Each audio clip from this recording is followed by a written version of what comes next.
Добрый вечер. Прошу прощения, что не выходила раньше 4 дня.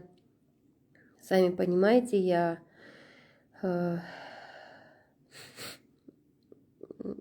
была полностью мамина, папина и детей. Вот. Меня отпустили пораньше. Хотели избежать там шума. Если честно, я тоже не хотела. Сейчас возможно все, провокации и все такое прочее. И я очень благодарна всем, кто собрался встречать меня возле этого спецприемника. Ну, поймите, так как вот вы видите наглядно, да, какое беззаконие у нас творится, я переживала не только за себя, но и за вас тоже.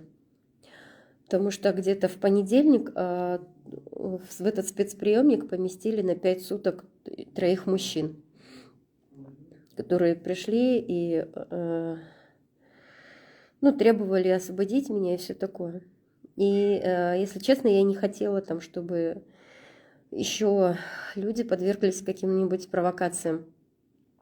Вот. Вы сейчас видите и понимаете, что никто из тех, кого я обвиняю, причем я открыто это делаю, я пишу заявление, я пишу вместе с врачами, да, вместе с правозащитниками. У нас есть доказательства. Вот. Они все налицо, они все видны. Тем не менее, так скоропалительно не решаются и не рассматриваются наши заявления, как это было с заявлением директора школы номер 58. Это форменное беззаконие, настолько наглое, что я, конечно, в таком восторге, конечно. Они превзошли все наши ожидания. Во-первых, каким бы ни было тяжким преступление, да, есть какое-то досудебное расследование. То есть опрашиваются свидетели, значит, обвиняемый должен написать хотя бы объяснительную. Объяснительных с моей стороны никаких объяснений, допустим, не было, потому что я и узнала-то об этом в спецприемнике. Понимаете? Вы представляете, меня уже привезли до суда в спецприемник. То есть уже знали, что я оттуда не выйду. Вот. Я все-таки надеюсь, что это, знаете, так скажем, проделки со стороны очень самонадеянных лиц, которые решили там как-то что-то обстряпать. И я все-таки надеюсь на справедливость, потому что это явное беззаконие. В моем телефоне я специально просмотрела, думала, может быть, я пропустила. Никаких повесток в суд не было. Никаких там смс-ок или еще чего-нибудь, которые приглашали бы меня на досудебное расследование, на объяснение какое-то. Ничего нет. Нигде ничего нет. Вот. И вот это словосочетание, я раньше к этому не относилась, к словосочетанию так серьезно, знаете, вот это без суда, без следствия. И употребляла как-то на бытовом уровне, да, вот это вот слово, без суда, без следствия, да. Я не думала, что я когда-нибудь буду употреблять его вот в таком вот в самом делешном варианте, без суда, без следствия. И суд прошел тоже очень преступно. С судьей, значит, вы знаете, я помню, что всегда на суде, вот на онлайн-суде, у меня есть опыт, значит, участия на онлайн-суде, да, мы показываем свои удостоверения. У меня даже не спросили удостоверения. И что интересно, вот я ведь никаких То есть та же директор школы, откуда она могла знать мой ИИН? Откуда она могла знать мое удостоверение личности? Понимаете? Откуда? Единственное из заявлений, которые я до этого в полицию передавала, получается. То есть вот налицо утечка информации, моей личной информации. Каким образом, допустим, мне дали решение суда, и там был номер удостоверения личности, там был ИИН, там был адрес проживания. В то же время, да, у них был ИИН. Но почему-то меня посадили как бомжиху, то есть без регистрации. И оказывается, я без регистрации. И оказывается, у меня нет детей. Хотя свидетельство о рождении детей на суде давался 10-минутный перерыв для того, чтобы я отправила судье свидетельство о рождении моих детей. Я передала. Но это суд не принял во внимание. Вот. И самое интересное, я обвинялась в чем? Что мне вменяли? То, что я оскорбляла. Как на суде вот эта директор сидела, очень красивая женщина. Она готовилась, видимо, там макияж, все такое. Она прям всплескивала руками и говорила, она такие слова мне говорила, что я даже не могу их произнести. Однако вы видели на съемке, видеосъемке, я никаких плохих слов не говорила. Я только требовала, если я там, допустим, мне говорят, что я сорвала учебный процесс. Вы знаете, их было гораздо больше, и они кричали гораздо громче меня. Если я кричала, положите мальчика, положите его на пол, это было в спортзале. На тот момент никакого занятия там не было, там было человек 20. Вот. И поэтому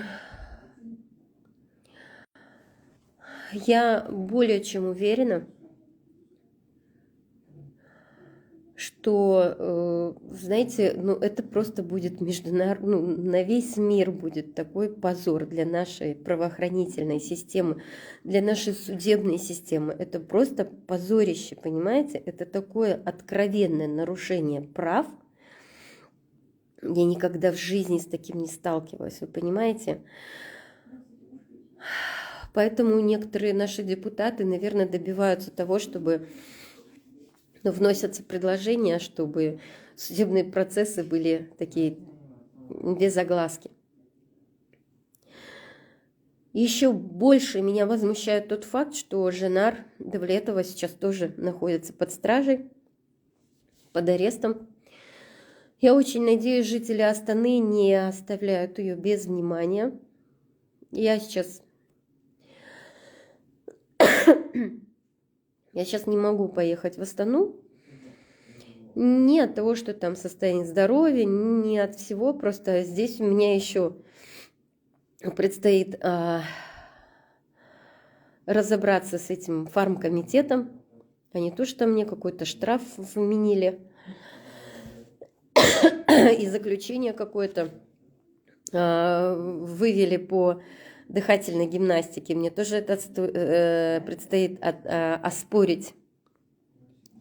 Но знаете, с дыхательной гимнастикой я не переживаю, потому что, как и в прошлом году прошлым летом, не этим летом, а прошлым летом, когда я обращение сделала к президенту, мне все-таки удалось хотя бы вот это мародерство со стороны аптек остановить, да, и мне удалось прекратить вот эти вливания внутривенные, да, потому что я смогла доказать, что отек легких происходит, когда человеку голодному вливаются по литру, по 1,5 в день, и который лежит, что у него развивается отек легких, это я смогла доказать и хоть что-то сдвинуть с мертвой точки.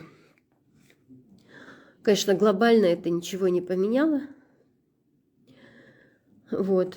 Но я уверена, что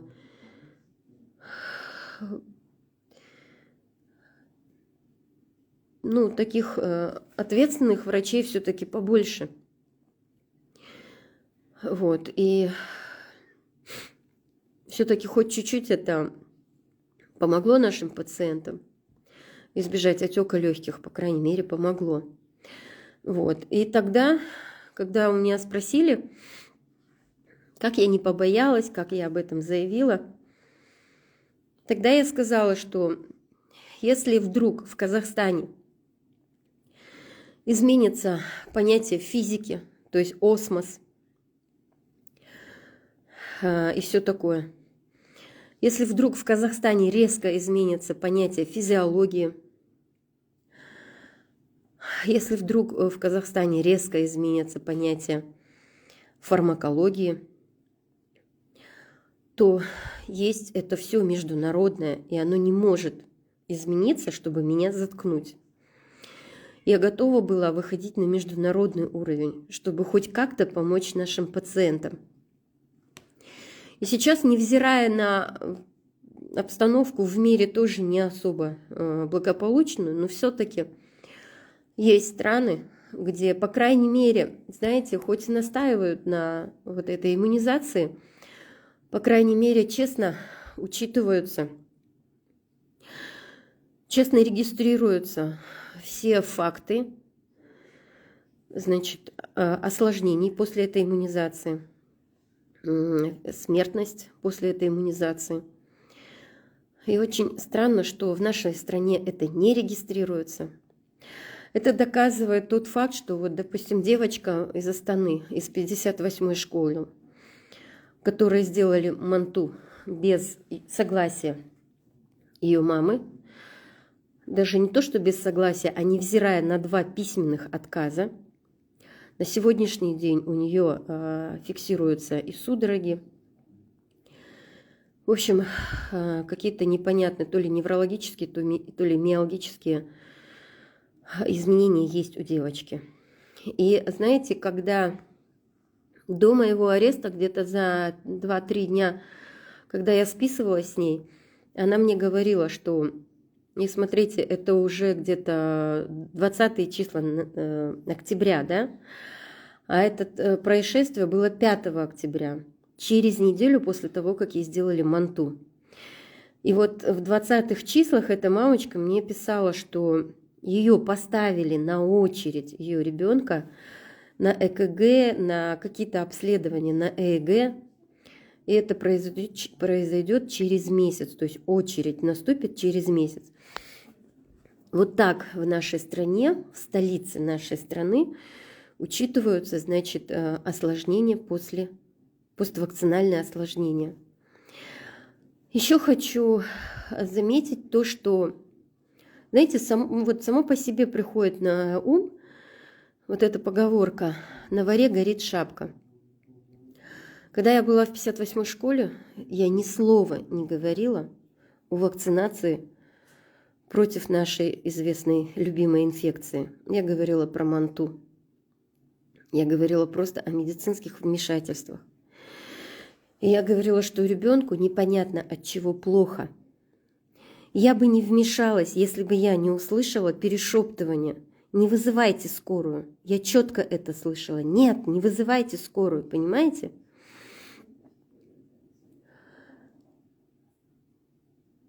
Даже если бы я не была врачом, я просто по-человечески не прошла бы мимо.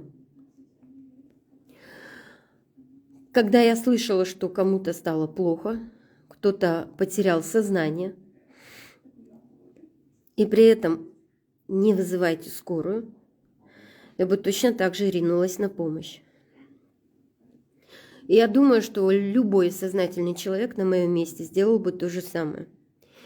Если даже за это меня осудят, осудили, посадили на 10 суток, спасибо. Вы мне обеспечили отдых на 10 суток, наконец. Я целых 10 дней отдыхала от телефона. Я выспалась, в конце концов.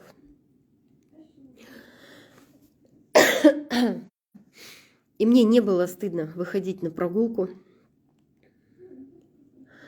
Знаете, хотя это спецприемник, и там, как говорится, алкаши да хулиганы считаются, там люди гораздо лучше. Знаете, они не такие преступники по сравнению с некоторыми, которые ходят на свободе и ходят, значит, чистенькие, опрятненькие, занимают хорошие посты, вот, имеют доступ ко многим вещам стратегическим, как то воспитание детей. Они гораздо честнее, эти люди. Вот. И мне вообще не было зазорно с ними рядом находиться, гулять с ними. Мне самой не было стыдно там сидеть, потому что вся страна знает, за что я там, как я там оказалась. Вот. И что бы ни говорили, я буду писать заявление на судью, которая вот таким преступным образом значит, выдала такое решение. Я буду обращаться, значит, с заявлением на действия сотрудников полиции, которые указаны в заявлении, которые якобы получили от меня объяснительную. Каким образом? Заявление поступило 26-го. Меня, значит, похитили сотрудники полиции и доставили в спецприемник, в котором уже произошел суд, да? Каким образом я могла дать объяснение полицейским города Нур-Султан? Каким образом, находясь в Чимкенте? Вот такие дела. Вот. И причем в материалах дела не было ни объяснительной, значит, да ничего не было. Понимаете? И это уже зафиксировано моими адвокатами. Вот. И, знаете, в Тенгри Ньюс, значит, господин Аймагамбетов прокомментировал вот эту ситуацию. Ну, тоже, знаете, что Тенгри Ньюс, что господин Аймагамбетов, ну нельзя же так врать откровенно. У меня же есть видеодоказательства, у меня же есть свидетели, их очень много. Вот, так нельзя врать. Вот. Кстати, я видела публикацию в российских СМИ. Там у них нет вообще вопросов, кто заказчик вот этого моего ареста. Нет вопросов абсолютно. Хотя я не думала даже об этом. Вот серьезно, я сегодня только увидела, и я не думала об этом. Вот такие дела.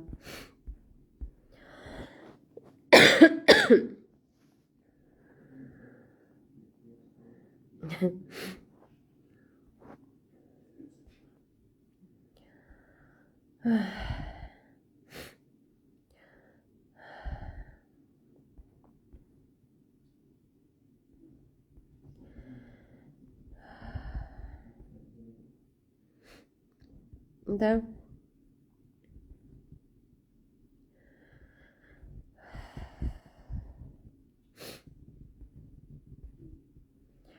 Вот такие дела. Поэтому спасибо всем большое.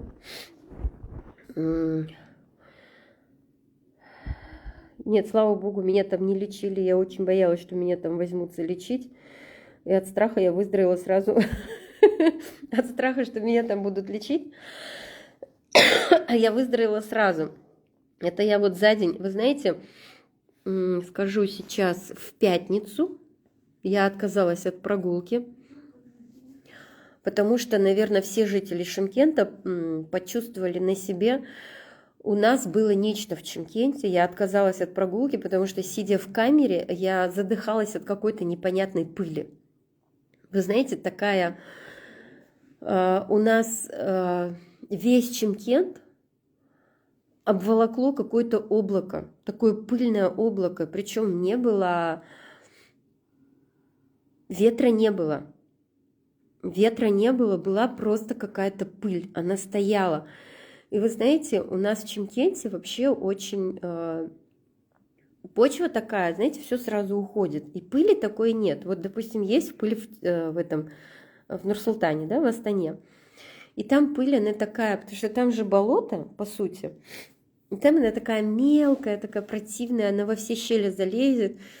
В Чимкенте такого нету. Здесь у нас почва такая, больше камешков мелких, и песок такой крупный, да. У нас даже грязь такая, вот сейчас может лужа, вот знаете, по колено. Вот дождь пройдет, через час уже все сухо. Понимаете, те, кто живет в Чимкенте, те знают. Вот.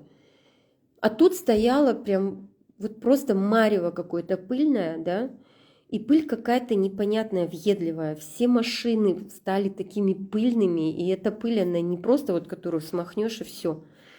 Я даже сегодня заехала в квартиру, и у меня там на лоджии, ну, как витраж, да, такой стеклянный. И такое чувство было, что вот пыль за окном стоит. И я такой удивилась, неужели до сих пор это пыльное облако? Открыла окно, пыли уже столько не стояло, но на окне, на стекле, прям вот, знаете, такой слой этой пыли. Никогда в жизни в Чимкенте такого не было. И у меня вот этот кашель начался. Кашель, и просто вот все забито. И мы когда ехали вот на Машат, в аул, вот все аулы вот в этом мареве пыльном, понимаете? И многие знакомые говорят, вот просто все задыхаются. Вот. Вот такие дела.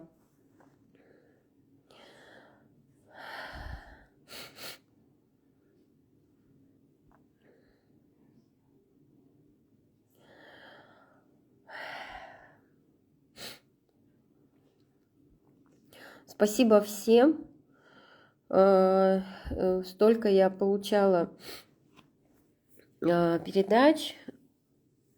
Я там, как в мультике про дюймовочку, поели, теперь можно поспать, поспали, теперь можно поесть. Ой. В Красноярске тоже пыль стояла не так давно.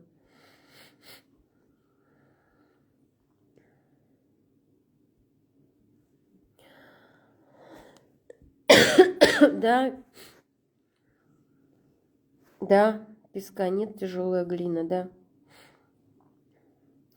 И вот нашу глину поднять как бы ветром очень сложно. Поэтому, да, вот туман. В Ташкенте такая же ситуация с пылью.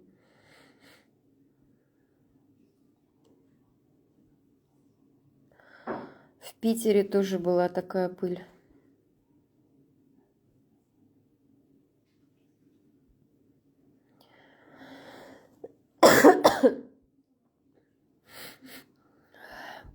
Спасибо, привезли мне полотенце, термос.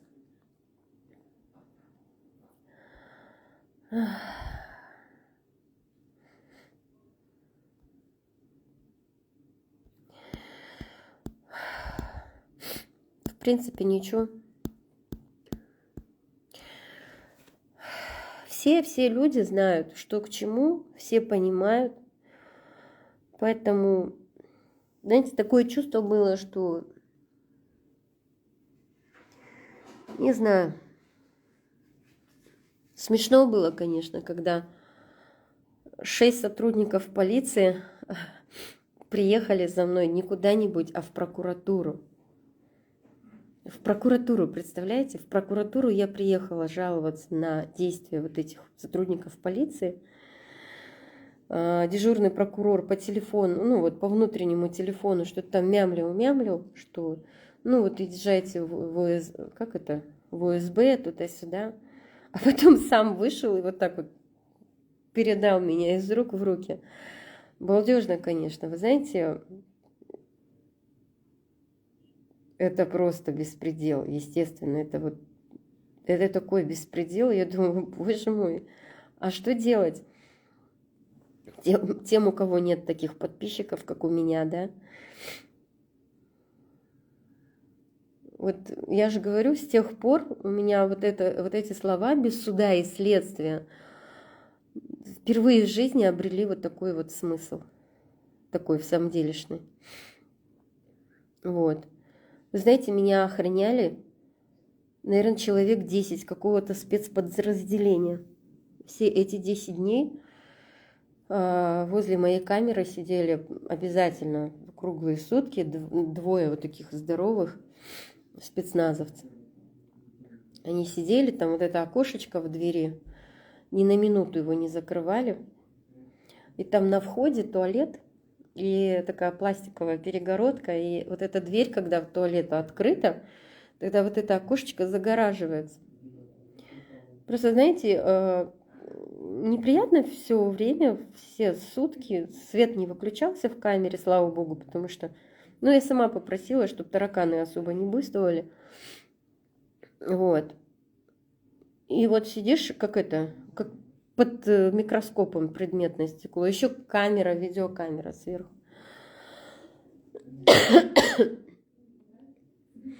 И даже вот эта перегородка, туалет, который перегораживал, она не до конца, не в потолок. И вот я все делала под камерой.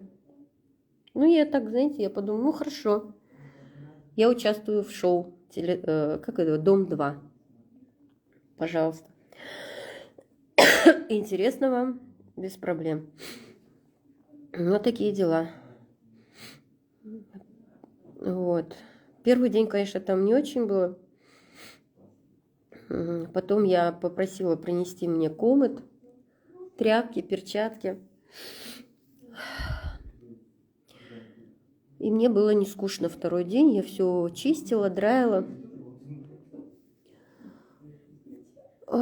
И тараканы перепугались. Вот. Очень перепугалась женщина, которая пришла на вторые сутки.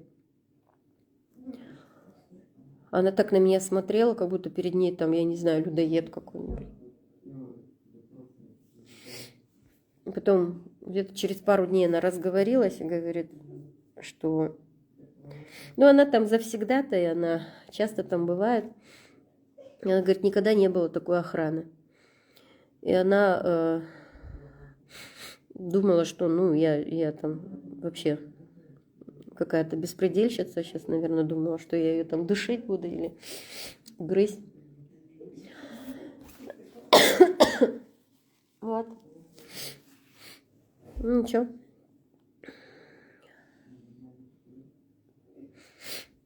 Да. Ну, туалет, знаете, вот туалет и вот тут камера. Вот так. Ну, так, чуть-чуть развернуто туда. Не знаю. Ну, да пофиг. О, Дани, привет. Анатолия видела.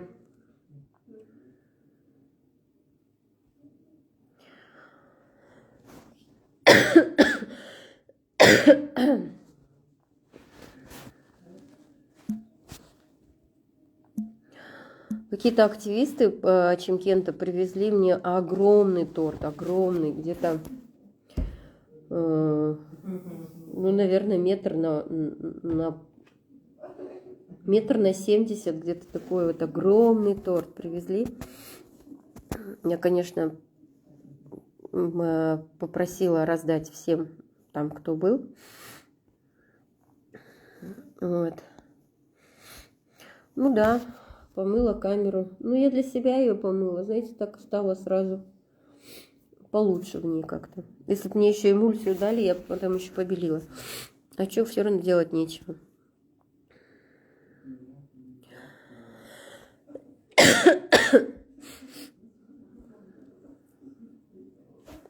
Не знаю, кого от кого охраняли. Меня от кого-то или от меня кого-то. Но вот такой вот... Вот такая была охрана.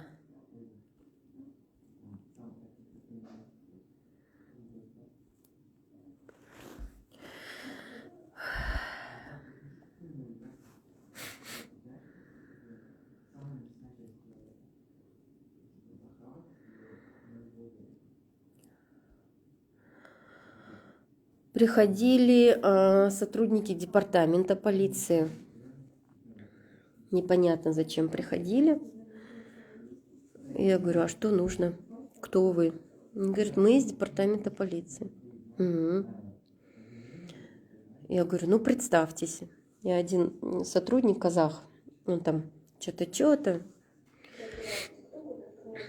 разговаривал так, знаете. Я говорю, а как вас зовут? Представьтесь, пожалуйста. Он говорит, Андрей. Я говорю, ну ясно же, что вы не Андрей. Он говорит, что-то, не буду. Я говорю, а что вы тогда хотите от меня? Я говорю, если у вас ко мне дело какое-то, вы должны представиться. Нет, я, говорит, не на службе, я просто так. Я говорю, ну идите тогда просто так от меня. Он начал, вот, вы не думаете о детях, не думаете о родителях. Я говорю, вы мне угрожаете? Я не поняла. В итоге, короче, они принесли 2 пакета каких-то фруктов. Мы, говорит, хотим вам помочь. Кто вас тут обижает? Я говорю, обижают. Кто? Я говорю, вот, ну, вы, департамент полиции, вы меня вот так вот незаконно сюда притащили. Вот такие дела. О, Наталья Мульдер, приветствую. Да, это вот от пыли вот этой. Мне кажется, сейчас весь Чимкент кашляет и заложен нос. Так, тебе приветствую.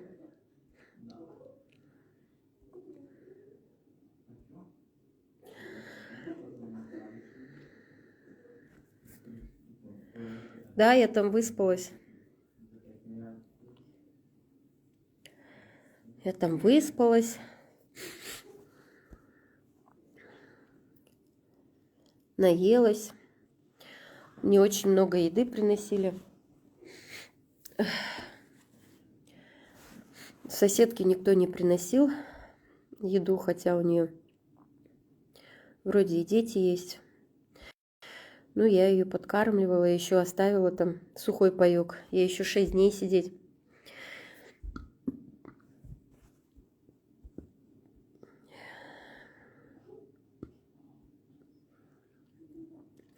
Да. Кто написал заявление? Директор. Директор школы. Причем она говорит, что я там материлась, но я не материлась, я не обзывала никого. Вот. И это клевета. Это клевета.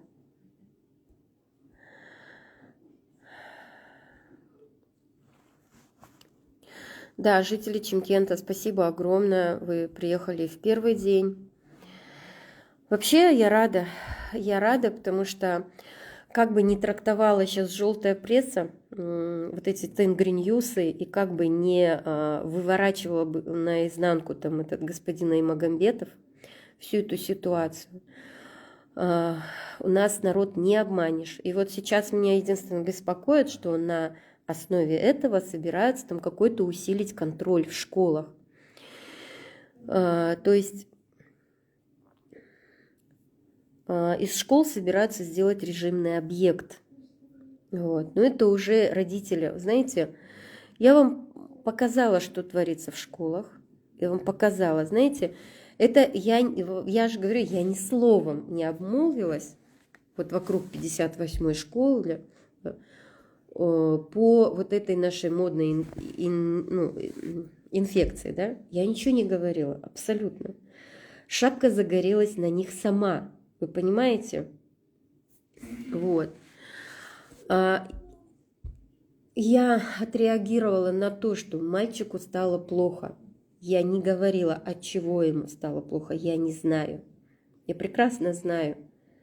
Знаете, что пока ты не выяснишь, от чего мальчику стало плохо, утверждать что-то нельзя. Я ничего не утверждала. Я видела, что мальчику стало плохо, что это было коллаптоидное состояние, то есть ребенок был бледный, и он был без сознания, он лежал, он сидел, и у него голова свисала. У него была оголена правая рука, то есть свитер был вот так задран, да. Это было на видео ясно видно, но я ничего не утверждала. Единственное, там было видно, что это, представляете, пока мы к нему пробрались туда, нас же не пропускали. Пока мы туда прошли, все это время ребенок сидел на стуле. И ему, невзирая на то, что там было 3 медика, его не положили. Вы знаете, по любым канонам, что бы ни было с мальчиком, в таком положении его нужно уложить и ноги поднять наверх. Понимаете, чтобы был приток крови к голове. Вот это вот ни один врач в мире как бы не скажет, что в этом я не права. Понимаете? Я отреагировала на то, что я услышала, что брю талпхалда на казахском, это потерял сознание. Талпхлада, то есть потерял сознание и упал. Понимаете? И в то же время я услышала слова «не надо вызывать скорую». Понимаете? Я отреагировала ни на там, прививку, ни на что. Я пришла по поводу манту без разрешения. А вот эта моя реакция была просто на на попытку скрыть то, что кто-то потерял сознание, и не вызывать скорую, понимаете? Я на это отреагировала, больше ни на что. И просто родители, я уже, вот честно, я не буду ходить по школам. Я не буду ничего пытаться вам объяснить.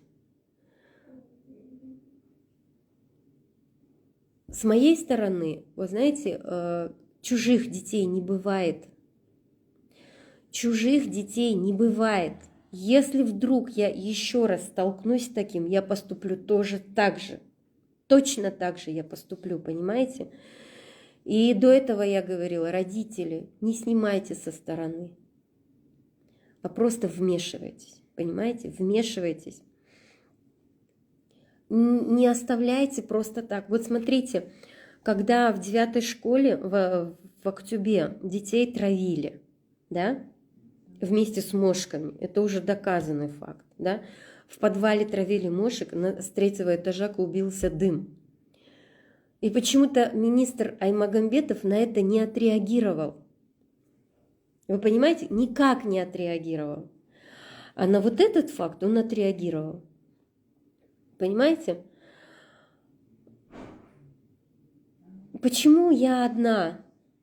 Вы видите, что происходит, когда реагирует один родитель?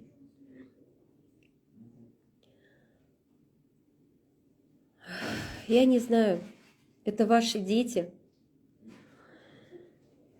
Вот то, что 9-я школа в Актюбе вот так промолчала, это, ну, для меня это прям, ну, вроде бы они писали заявление. Писали обращение, я знаю, но а что в итоге? Я не знаю, это надо журналистов привлекать как-то. Это надо президенту писать, это надо в прокуратуру писать, в генеральную, понимаете? Ну как это можно оставить? В Кульсары вот этот детский сад. Вы понимаете, так и нету. Вот мы подали заявление в Атырау, да, в департамент полиции города Атырау. Нету никаких ответов нету. Мы будем, конечно, выяснять дальше, в чем дело там дальше. Вот.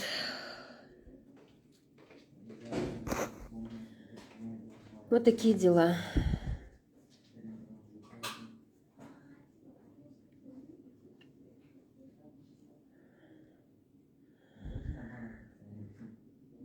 Ой,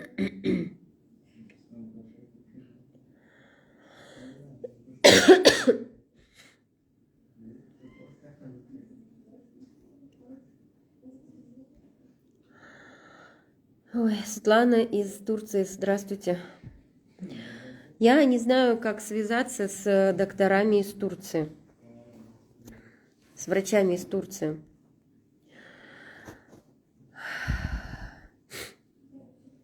Хочу с ними посоветоваться, как им удается в Турции сохранить хоть какой-то порядок.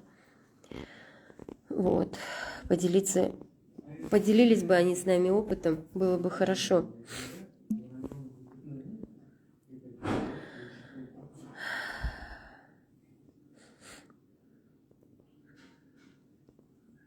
Надя, здравствуйте.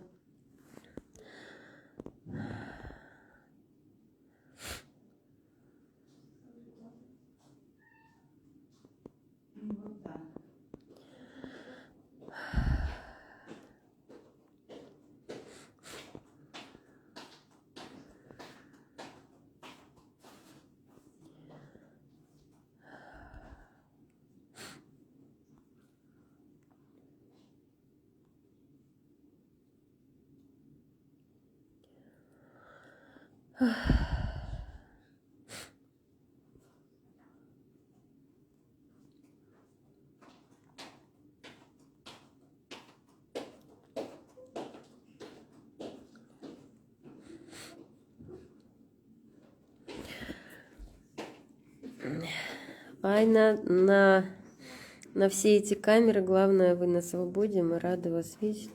Ой, да я из-за камер вообще не переживала. Ну ладно. Может, это чья-то радость единственная в жизни. Мне не жалко. Россия, спасибо.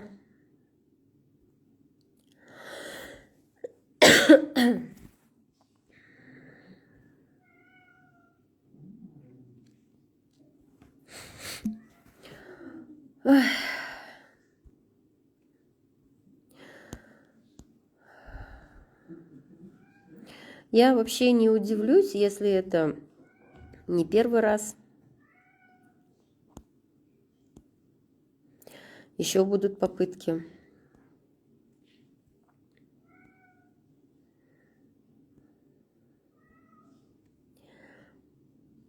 Вот. Ну, это только еще раз покажет, на какой степени у нас ну, какой-то беспредел это получается. Беспредел. Понимаете? Я же говорю, если вот так на всю страну в прямом эфире допускается вот такое беззаконие, я не знаю, как людей, у которых, допустим, нет подписчиков, нет огласки, что с ними происходит. Мне вообще страшно, вот реально, мне страшно за наш народ.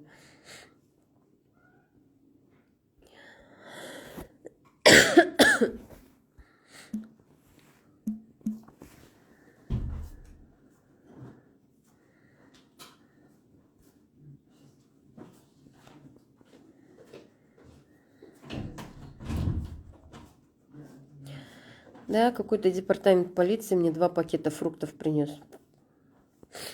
Я им сказала, нет. Врите сами. Врите.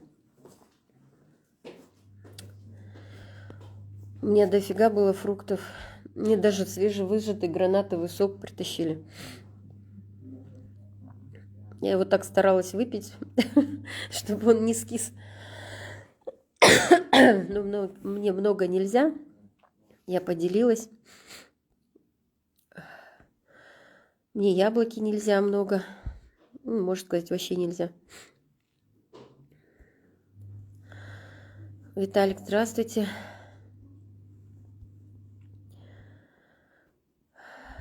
Там, вон, там, в этом, что там? Вон там какой-то.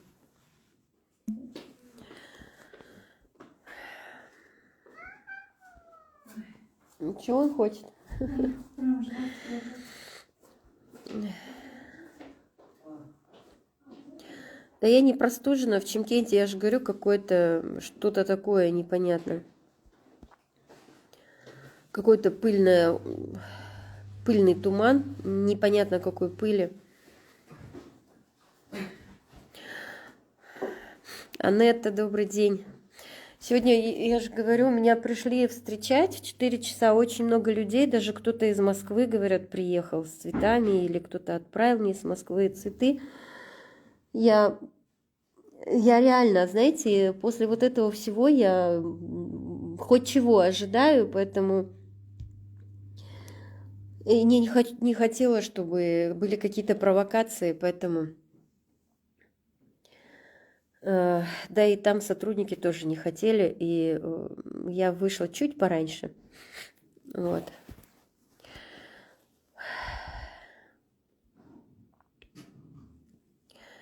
Мама ничего, не спала, конечно, переживала, но я маме вообще родным говорю, пора привыкать и спокойно на это все реагировать. Не исключено, что это не в последний раз.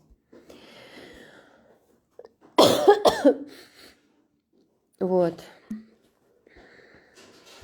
Потому что я не считаю, что я нарушила закон. Я вообще не считаю этого. Я ничего противозаконного не делаю. Я все делаю в рамках закона. И мне без разницы, что некоторые сотрудники правоохранительных органов считают, что можно не обращать внимания на Конституцию и на законы. Я все-таки уверена, что в этих органах есть не только такие преступники, но и нормальные люди. И среди судей есть нормальные судьи. Среди прокуроров тоже нормальные прокуроры. Да, им трудно сейчас приходится. Но вот так. По крайней мере, международные органы за нами наблюдают тоже. Понимаете? Вот. Международные организации есть.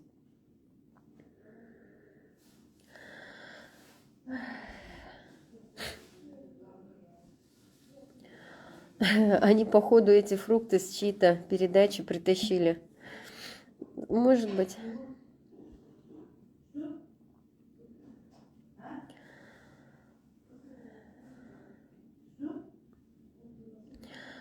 Да, кашель сухой. Это вот пылища какая-то в Чимкенте непонятная. Никогда в жизни я такой пыли не видела.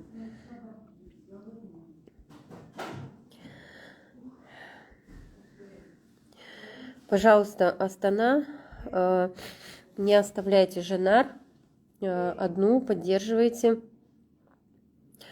Я сейчас свяжусь с ее юристом. Вы знаете, что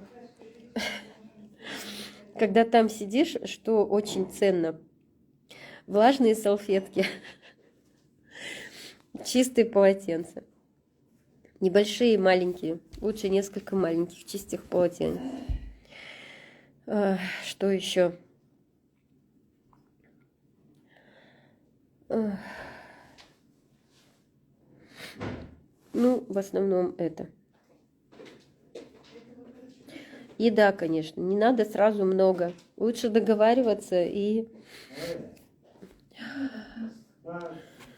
Ну, как вот договориться, не так, что все сразу вместе принесли все.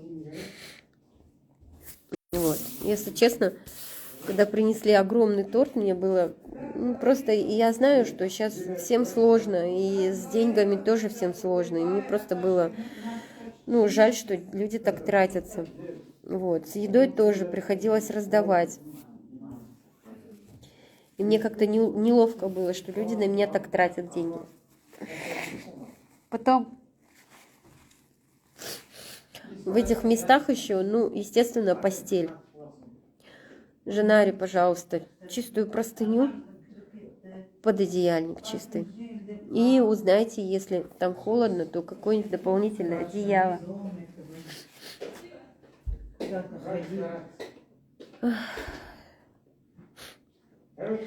Ну, и комод. Я не знаю, как там у них убирают. Комод. Утенок туалетный можно, ёршик для унитаза. Если даже он у них там есть, лучше пользоваться своим. Перчатки. Я очень обрадовалась, когда мне мама передала несколько перчаток, таких обычных медицинских. Вот. Не знаю, может, это я такая, где бы я ни была, хоть там на 2-3 часа, но я стараюсь создать для себя условия, чтобы дышать свежим воздухом и пользоваться чистым.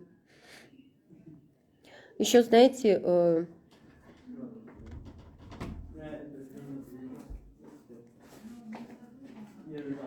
не знаю, таблетки от головной боли тоже пригодятся, наверное. Ну, хотя там выдают. Вот, пожалуйста, как-то скрасить там присутствие Аженары. Ну и письма, наверное, вот эти. Вот знаете, так приятно. Там мало что передают, конечно. Ну, можно на пакете написать. Когда мне передавали пакеты, там все в сердечках, и видно, что люди их от руки рисуют. И какие-нибудь там надписи, типа «Мы с вами», туда-сюда. Это очень хорошо поддерживает. Спасибо огромное всем, кто так делал. Вот. И что-то такое можно, типа сгущенки. Вот. Вот такая фигня. Кстати, кто здесь?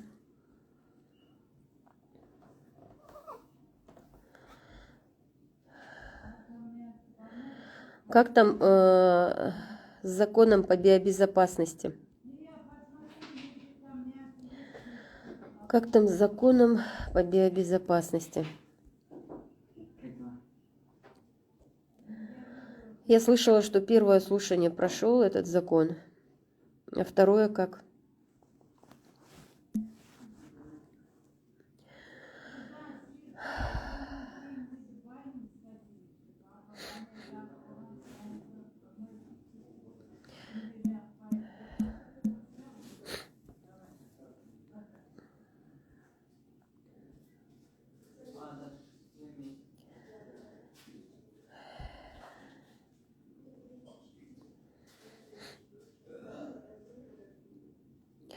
Где родители этого мальчика, видимо, им ребенок не нужен. Вы знаете, этого мальчика вывел один мужчина, сказал, что он его отец, и сказал, что он сотрудник милиции, ну, полиции. Мы написали заявление, когда мы просили выяснить личность этого мальчика, узнать его судьбу и выяснить личность его родителей. Ну, просто там в переполохе мы даже не подумали об этом. А потом вот такие дела.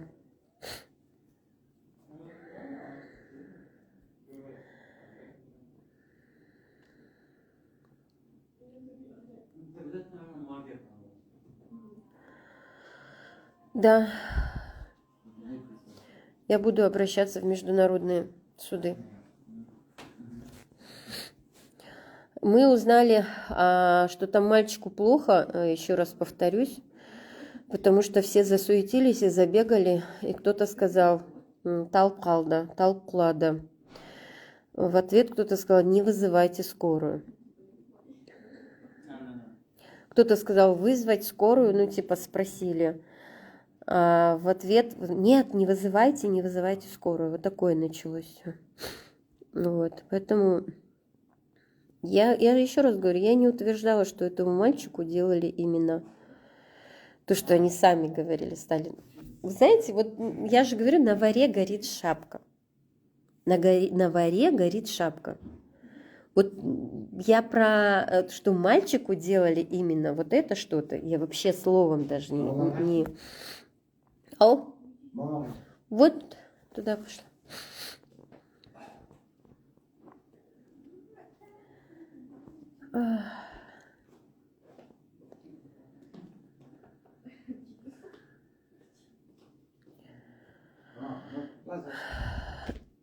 Да, вот туда.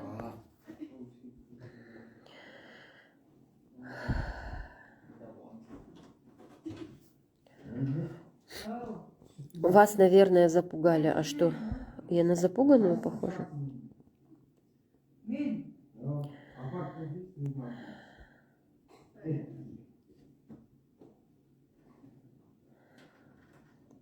Так, ладно.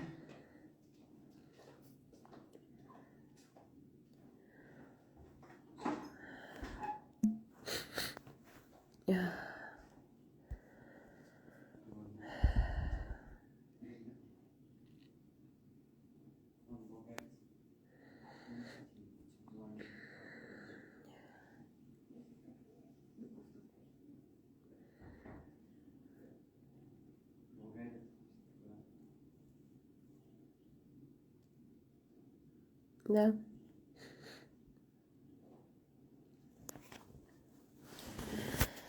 Да, все зафиксировано, все зафиксировано.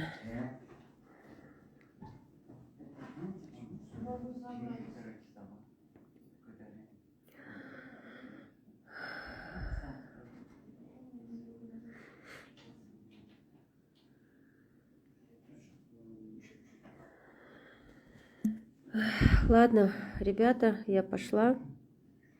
Я нос забился уже. Спасибо еще раз всем. Спасибо огромное. Хочу сказать, как я часто читаю под эфирами своими. Там кто есть в Алматы, кто есть в каких-то городах, то есть родители ищут друг друга, чтобы как бы держаться рядом. Вот. Если вы видите такие, списывайтесь в директе, действуйте сообща. Вот. Еще раз повторюсь, чужих детей не бывает. Сегодня над нашими детьми нависла проблема. И знаете, вот эта иммунизация – это одна из небольших проблем. Одна из проблем, которая нависла над нашими детьми. Законопроекты вот эти сейчас перечислю, по индексу благополучия, по сохранению института семьи, по буллингу, вот этот киндердорф, это реальная угроза.